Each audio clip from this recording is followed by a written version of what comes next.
Welcome everyone, my name is Victor and I like to talk about English grammar a little bit. Recently we learned about conditionals a lot in the class and I want to summarize all the information. So let me take you through the magic of the conditionals. In English there are four types of conditional: the zero, first, second and third. Every conditional sentence usually consists of two parts, the if clause and the consequence clause, and you can change the order of these parts. First of all, let's look at the zero conditional.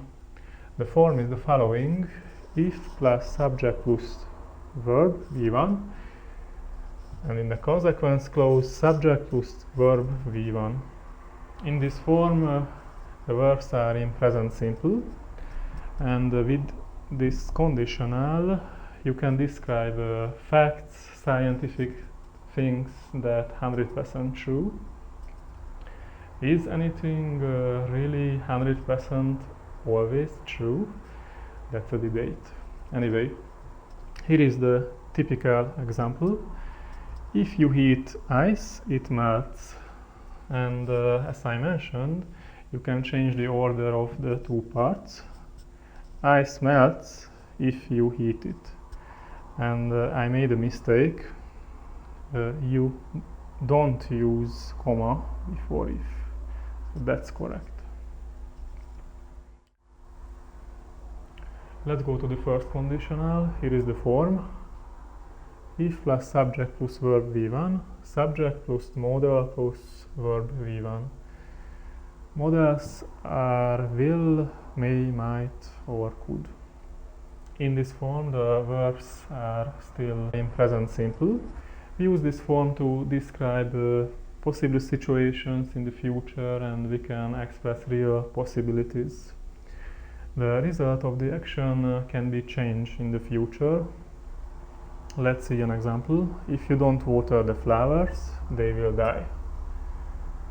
And we can also use this type of conditional to giving advices, warnings. For example, if you touch the oven, you will burn yourself. Okay, next one is second conditional. The form is if plus subject plus verb V2, subject plus would plus verb V1.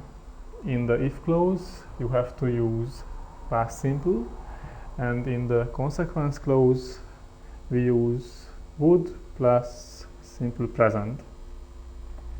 We call this unreal present conditional because the result of the action usually won't become true. Here is an example: if you watered the flowers, they wouldn't die. Wish. We can use wish to talk about something that we would like to be different in the present or the future.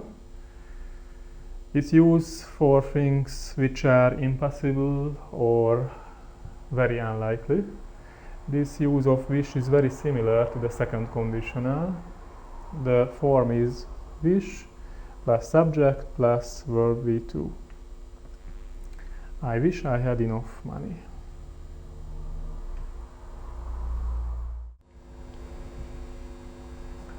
Okay, the last one is third conditional. The form is if plus subject plus had plus verb if. Subject plus would have plus verb V3. In the if clause, you have to use the past perfect, and in the consequence clause, we use the would have plus past participle of the verb. We call this conditional unreal past conditional because the result of the action happened in the past and cannot be changed. Here is an example: if you had watered the flowers, they wouldn't have died. So guys, please water the flowers and take care of it. Let's look at the wish form. We can use wish with past perfect to talk about regrets from the past. These are things that have already happened, but we wish they had happened in a different way. This use of wish is very similar to the third conditional. The form is wish plus subject plus past perfect. And here is an example. I wish I had watered the flowers. You got it? I hope. Second and third conditional forms seem slightly difficult or confusing, but they are very useful and appear very often in the language.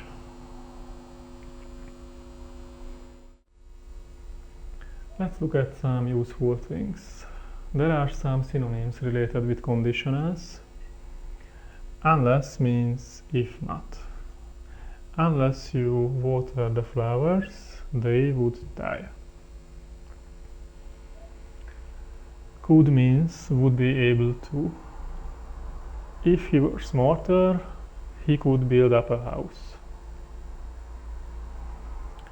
And might means perhaps would. If he were rich enough, I might marry him.